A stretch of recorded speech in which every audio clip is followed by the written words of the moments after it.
ഈ പുഴയും കടന്നിൻ്റെ ഇന്നത്തെ എപ്പിസോഡിലേക്ക് എല്ലാവർക്കും സ്വാഗതം.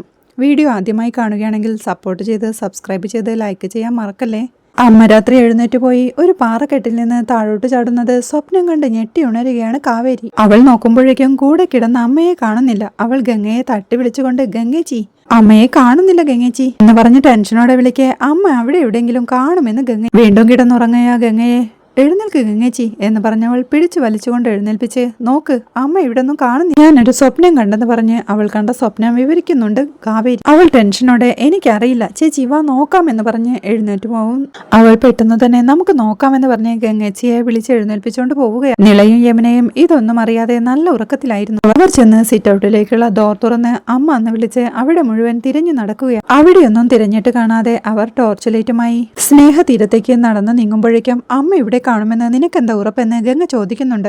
അമ്മ ഇവിടെയല്ലാതെ വേറെ എവിടെ പോവാനാ ഗംഗേച്ചി എന്ന് കാവേരിയും ചോദിക്കുന്നുണ്ട്. അങ്ങനെ അവർ നടന്ന് സ്നേഹതീരത്തെത്തി അമ്മയെന്ന് വിളിച്ച് ടോർച്ച് ലൈറ്റ് വെട്ടത്തിൽ തിരിഞ്ഞു നടക്കുമ്പോഴാണ് അവിടെ സിറ്റ് ഔട്ടിൽ കയറി ചുമരഞ്ചാരിയിരിക്കുന്ന അമ്മയെ കാണുന്നത്. കാവേരി ദാ അമ്മ എന്ന് വിളിച്ചു പറഞ്ഞ് കാവേരിയും കൂട്ടി ഗംഗ സിറ്റ് ഔട്ടിലേക്ക് കയറി ലൈറ്റിട്ട് അമ്മ എന്ന് വിളിക്കുമ്പോഴേക്കും ശാരദയും ഞെട്ടലോടെ കണ്ണു തുറന്ന് നിങ്ങളെന്താ ഇവിടെ എന്ന് ചോദിക്കേ, ഞങ്ങളെ അമ്മയെ അന്വേഷിച്ചു വന്നത് അമ്മ എന്തിനാ ഇവിടെ വന്നിരിക്കുന്നതെന്ന് ഗംഗ ചോദിക്കേ, ഒന്ന് ഉറങ്ങണമെന്ന് തോന്നി, എല്ലാം മറന്നൊന്ന് ഉറങ്ങണമെന്ന് തോന്നി. ഇവിടുത്തെ കാറ്റിന് അരവിന്ദേട്ടന്റെ ശ്വാസവും മണവും ഒക്കെയുണ്ട്, അത് വന്ന് തൊടുമ്പോ എല്ലാം മറന്നുറങ്ങാം. പിന്നൊരു യാത്ര പറച്ചില്, സുജാതയുടെ വീട്ടിൽ നിന്ന് ഇറങ്ങുമ്പോ നിങ്ങളെ ഒപ്പം കൂട്ടാൻ ധൈര്യം വന്നില്ല, എങ്കിലും ഇപ്പൊ ചോദിക്കാ നിങ്ങൾക്ക് ധൈര്യമുണ്ട് മക്കളെ, നമുക്ക് അത്തി പറയുന്ന താഴേക്ക് ചാടും. പിന്നൊരു സങ്കടവും ദുഃഖവുമില്ല, ആരും നമ്മളെ കളിയാക്കുകയും പരിഹസിക്കുകയും ഇല്ല. വിശക്കുന്ന വയറിനോട് സമാധാനവും പറയേണ്ടെന്ന് പറഞ്ഞ് അമ്മ പൊട്ടിക്കരയുക. അത് കേൾക്ക് ഗംഗയും അമ്മേ നമ്മൾ മൂന്നാളും മരിച്ച പ്രശ്നമെല്ലാം തീരുമോ അമ്മേ, എന്നെയുണ്ട് അരവിന്ദന് 2 മക്കള്, അവർക്കൊക്കെ ഈ സങ്കടവും ദുഃഖവും ഉണ്ട്, കളിയാക്കാനും പരിഹസിക്കാനും ആൾക്കാരും ഉണ്ടാവും. എല്ലാ നേരവും അവർക്കൊക്കെ വിശക്കുന്ന വയറിനോട് സമാധാനം പറയേണ്ടി വരും. അതല്ലെങ്കിൽ അതുങ്ങളെ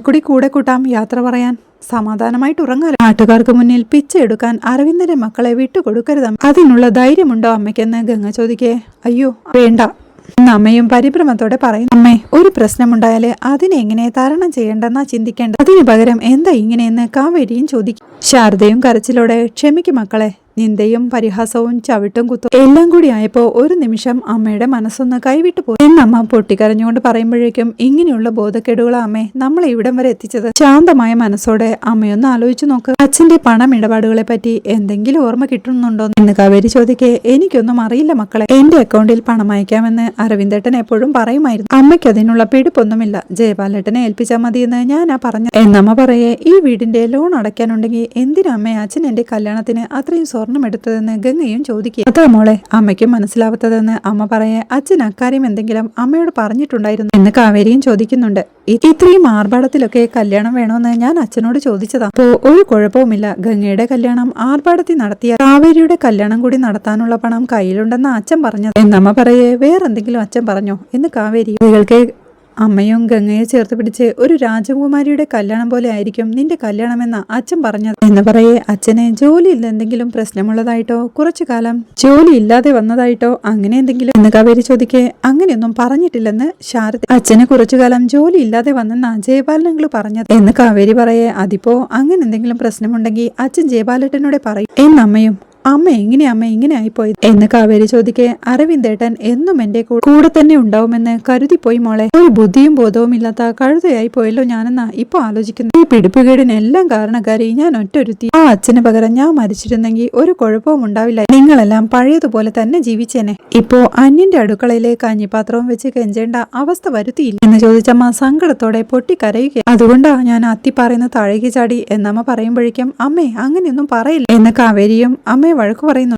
ശാരദ കണ്ണീരെല്ലാം തുടച്ചുകൊണ്ട്, അമ്മ ഒരു കാര്യം പറയട്ടെ, എന്റെ മക്കളെങ്കിലും അമ്മയെ പോലെ പൊട്ടികളാവരുത്, പഠിപ്പ് വേണമെന്ന് അരവിന്ദേട്ടൻ എപ്പോഴും പറയുമായിരുന്നു, അപ്പോഴൊന്നും അതിന്റെ വില എനിക്കറിയില്ലായിരുന്നു, നിന്റെ പഠിപ്പ് നിർത്തി കളഞ്ഞപ്പോ അച്ഛൻ എത്രയാ സങ്കടപ്പെട്ടെന്ന് അറിയാം, ഇപ്പോ പഠിപ്പിന്റെ വില ഞാൻ അറിയുന്നുണ്ട്, അപ്പോ എന്റെ മക്കളെ പഠിപ്പിക്കാൻ മുന്നോട്ടുള്ള പണം പോലും എന്ന് പറഞ്ഞ് ശാരദ കരയുമ്പോഴേക്കും, കരയില്ലേ അമ്മേ, അച്ഛനെ ഒഴികെ നഷ്ടപ്പെട്ടതെല്ലാം നമ്മൾ തിരിച്ചു പിടിക്കും, ഈ വീടടക്കം എല്ലാം ഇപ്പൊ നമുക്ക് ചുറ്റും ഇരുട്ട, പക്ഷേ അച്ഛൻ തന്നെ അതിനൊരു വഴി കാട്ടിത്തരും എന്ന് കാവേരിയും ഉറപ്പിച്ചു പറയുന്നുണ്ട്. പിന്നീട് അവർ അമ്മയെ വിളിച്ചുകൊണ്ട് ആ വീട്ടിൽ നിന്ന് ഇറങ്ങുമ്പോഴേക്കും ശാരദയും ചുമരിൽ വെച്ച അരവിന്ദേട്ടന്റെ ഫോട്ടോയിലേക്കൊന്നും സങ്കടത്തോടെ നടന്നു നീങ്ങുകയാണ്. പിന്നീട് രാവിലെ ആകുമ്പോൾ മുറ്റത്ത് ടെൻഷനോടെ ഇരിക്കുന്ന നിളയെയാണ് കാണുന്നത്. ഗംഗ അവളുടെ അടുത്തേക്ക് ചെന്ന് എന്തു പറ്റിയെന്ന് ചോദിക്കേ, പല്ല് തേക്കണ്ടേ, ബ്രഷ് ഇല്ലല്ലോ ചേച്ചി എന്ന് നിലയും. എന്നോട് ഞാൻ പറഞ്ഞോ തേക്കണ്ടെന്ന്? അത്രയ്ക്ക് വൃത്തി നിർബന്ധമാണെങ്കിൽ ബ്രഷും പേസ്റ്റും ഒക്കെ എടുത്തുകൊണ്ട് പോരണമായി എന്നവൾ പറയേ. ഗംഗേച്ചി കൊണ്ടുവന്ന പോലെയുണ്ടല്ലോ സംസാരിക്കുന്ന കേട്ടാ എന്ന് നിളയടി. ബ്രഷും ടൂത്ത് പേസ്റ്റും ഇല്ലാത്ത കാലത്തും ആളുകൾ ജീവിച്ചിട്ടുണ്ട്. നമുക്ക് തൊടിയിലോട്ടൊന്ന് ഇറങ്ങി എന്തേലും പോകുമ്പഴിയുണ്ടോന്ന് എന്ന് പറഞ്ഞ് ഗംഗ തിരിയുമ്പോഴാണ് വിനീത് തന്റെ ബൈക്കിൽ അങ്ങോട്ട് വരുന്നത്. കയ്യിലൊരു കവറും തൂക്കിപ്പിടിച്ച് അവൻ അവരുടെ അടുത്തേക്ക് നടന്നു ചെന്ന്, എന്താണ് ചേച്ചിയും അനിയത്തിയും തമ്മിലൊരു സംവാദം എന്ന് ചോദിക്കുക. അത് പല്ല് തേക്കുന്ന കാര്യമാ വിനീതേട്ടാ എന്ന് നിള. അപ്പൊ ഞാൻ വന്ന ടൈം തെറ്റിയിട്ടില്ലെന്ന് പറഞ്ഞ് വിനീത് തന്റെ കയ്യിലെ കവർ നിളയുടെ കയ്യിലേക്ക് കൊടുക്കുക. അമ്മായിക്കും ചേച്ചിമാർക്കും ഒക്കെ ഉള്ളതുണ്ട്, എല്ലാവർക്കും കൊടുത്തേക്കണേ എന്ന് വിനീത് പറയുമ്പോഴേക്കും സിറ്റൗട്ടിലേക്ക് ഇറങ്ങിയ ശാരദയും അവരെ ശ്രദ്ധിക്കുകയാ. അപ്പോഴാണ് സുജാതയും പറമ്പിന്ന് ഓലയും തേങ്ങയും ഒക്കെയായി അങ്ങോട്ട് വരുന്നത്. അവരുടെ അടുത്തെത്തി ആ ഓലയും തേങ്ങയും എല്ലാം നിലത്തേക്കിട്ട് നീളയുടെ കയ്യിൽ നിന്ന് ആ കവർ വാങ്ങി നോക്കുകയാ സുജാത. പേസ്റ്റും ബ്രഷും ഒക്കെ ആളാം വീതം ഉണ്ടല്ലോ. കൊച്ചിനെ പട്ടിയുടെയും പൂച്ചയുടെയും ഒക്കെ പടമുള്ള ബ്രഷ് വാങ്ങിക്കാത്തത് എന്താടാ എന്ന് ചോദിച്ച് ആ കവർ നിളയുടെ കയ്യിലേക്ക് തന്നെ കൊടുത്ത്, നടക്കട്ടെ നടക്കട്ടെ, ചിലർക്കേ ആര് വിളിച്ചാലും അതൊരു തണലാ എന്ന് പറയുമ്പോഴേക്കും വിനീത് നിളയോട് അകത്തേക്ക് പോവാനായി പറയുക. നിള പോയി കഴിയുമ്പോഴേക്കും അമ്മ വിനീതിനോടായി, ഇവളെ നിനക്ക് പട്ടി വില തരുമ്പോ ഈ അവസ്ഥ ഇക്കണക്കിന് കുറച്ച് ഗൗനിച്ചിരുന്നെങ്കിലോ നീ ഇവളുടെ കാലിൽ കെട്ടി വീണ് കിടക്കില്ലായിരുന്നോടാ എന്നൊക്കെ അമ്മ പറയുന്നത് കേൾക്കെ അമ്മേ എന്ന് ടെൻഷനോടെ വിനീതും വിളിക്കുക. ഏറിപ്പോടാ മാനം കെട്ടവനെ എന്നമ്മ പറയുമ്പോഴേക്കും വിനീത് അവിടെ നിന്ന് നടന്നു നീങ്ങുകയാണ്. സുജാത ഗംഗയോടായി, എന്റെ മോനെ വേണ്ടെന്നല്ലേടി നീ പറഞ്ഞിരുന്നത്? ഇപ്പൊ അവൻ ഉണ്ടാക്കുന്ന കാശ് വേണം. പൊറോട്ടയും മുട്ടക്കറിയും ചിക്കി പൊരിച്ച മുട്ടയും ഒക്കെ വെട്ടി വിഴുങ്ങിയല്ലോ. ഓ ഇതുപോലെയുണ്ടോ ദൈവമേ, നാണം കെട്ടതുങ്ങള്. എന്റെ പൊന്നോ, ഒരു നാണവുമില്ലാത്ത സാധനങ്ങൾ എന്ന് പറഞ്ഞ് താഴെ കിടക്കുന്ന തേങ്ങയെല്ലാം പെറുക്കിയെടുത്ത് നടന്നു നീങ്ങിക്കൊണ്ട്, കൊള്ളാം, കാശും പ്രതാവും ഉള്ളപ്പോ അവന് വേണ്ടായിരുന്നു, വേറെ ആരും വേണ്ടായിരുന്നു, ഇപ്പോ അവനാ എല്ലാം, കൊള്ളാം എന്ന് പറഞ്ഞ അമ്മായി നടന്നു നീങ്ങുമ്പോഴേക്കും ഗംഗ സങ്കടത്തോടെ അവിടെ നിന്ന് കരയുകയാ. സിറ്റൗട്ടിൽ ഇതെല്ലാം കണ്ടു നിൽക്കുകയായിരുന്ന ശാരദയും അവളുടെ അടുത്തേക്ക് വന്ന് മോളെ എന്ന് വിളിക്കുമ്പോഴേക്കും അവൾ അമ്മയെ സങ്കടത്തോടെ ചേർത്ത് പിടിക്കുക. പിന്നീട് പുറത്തൊരിടത്ത് വെച്ച് വിശാലിനെ മീറ്റ് ചെയ്യുന്ന യമുനയാണ് കാണിക്കുന്നത്. ആ സ്ത്രീ ഇത്ര ടോക്സിക് ആണെന്ന് ഞാൻ കരുതിയതേ ഇല്ല. കണ്ടാ തോന്നോ നാട്ടിൻപുറത്തെ ഒരു നന്മ മരം അല്ലേ? ഇന്നത്തെ കാലത്തെ അതുപോലെയുള്ളവരെയാ സൂക്ഷിക്കേണ്ടത്. അല്ല, നിങ്ങൾ എന്താ ഒന്നും ആലോചിക്കാതെ ആ ടൈലറിന്റെ പിറകെ ഇറങ്ങിച്ചെന്നത്? അവനും അവന്റെ ഫാമിലിക്കും നിങ്ങളോട് റിവെഞ്ച് ഉണ്ടാവുമെന്ന് ആലോചിക്കാനുള്ള കോമൺ സെൻസ് നിനക്കെങ്കിലും ഇല്ലേ യമുനെ എന്ന് വിശാൽ ചോദിക്കെ. ആ സമയത്ത് വേറെ ഓപ്ഷൻ ഇല്ലായിരുന്നു എന്ന് യമുനെ. ഓപ്ഷൻ ഇല്ലായിരുന്നെന്നോ? എടി, അച്ഛൻ എത്ര വട്ടം പറഞ്ഞതാ നിങ്ങളെ എന്റെ വീട്ടിലേക്ക് കൂട്ടിക്കൊണ്ടുവരാനിരുന്നതായിരുന്നു എന്ന്. എടി, ബാങ്കുകാരുമായുള്ള പ്രശ്നം പറഞ്ഞു തീർത്തപ്പോ അച്ഛനൊരു എമർജൻസി വന്നു. അത് ഡീൽ ചെയ്ത് വന്നപ്പോഴത്തേക്കും നിങ്ങളെ കാണാനില്ല. അച്ഛനോട് പോലും ചോദിക്കാതെ നിങ്ങൾ എങ്ങോട്ടെങ്കിലും ഇറങ്ങി പോകുമെന്ന് ഞങ്ങൾ എങ്ങനെ കരുതുക എന്നൊക്കെ വിശാൽ ചോദിക്കെ. അതൊക്കെ കഴിഞ്ഞു പോയില്ലേ വിശാലെ, ഇനി പറഞ്ഞിട്ട് എന്തിനായെന്ന് യമുന. അല്ലെങ്കിലും നീ ഇങ്ങനെ വീട്ടിലേക്ക് കയറി വരുന്നത് എനിക്ക് ഇഷ്ടാവില്ലായിരുന്നു എന്ന് വിശാൽ പറയുന്നത് കേൾക്ക് യമുന സംശയത്തോടെ അവനെ തന്നെ നോക്കി നിൽക്കുകയാ. വെള്ളപ്പൊക്കത്തിൽപ്പെട്ട അഭയാർത്ഥി കുടുംബത്തെ പോലെയാണോടി നീ എന്റെ വീട്ടിലേക്ക് കയറി വരേണ്ടത്? കുറച്ച് ക്രഞ്ച് സീനാണ്, പക്ഷേ എന്റെ താലിയൊക്കെ കെട്ടി കയ്യിൽ നിലവിളക്കൊക്കെ പിടിച്ച് വലതുകാൽ വെച്ച് അങ്ങനെയല്ലേ അതിന്റെ ഒരു ഭംഗി എന്ന് വിശാല് പറയുന്നത് കേൾക്കെ നാണത്തോടെ.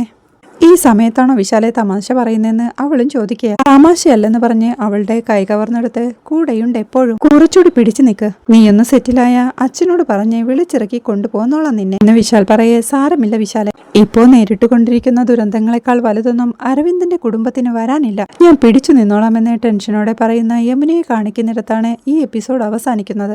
അരവിന്ദൻ പുതിയതായി വാങ്ങിക്കാനിരുന്ന തോട്ടം ഉപയോഗിച്ച് കടം വീട്ടാൻ ശാരദയും കൂട്ടരും തീരുമാനിക്കുന്നതാണ് നാളത്തെ എപ്പിസോഡിലെ വിശേഷങ്ങൾ. വീഡിയോ ഇഷ്ടമായാൽ സപ്പോർട്ട് ചെയ്ത് സബ്സ്ക്രൈബ് ചെയ്ത് ലൈക്ക് ചെയ്യാൻ മറക്കല്ലേ.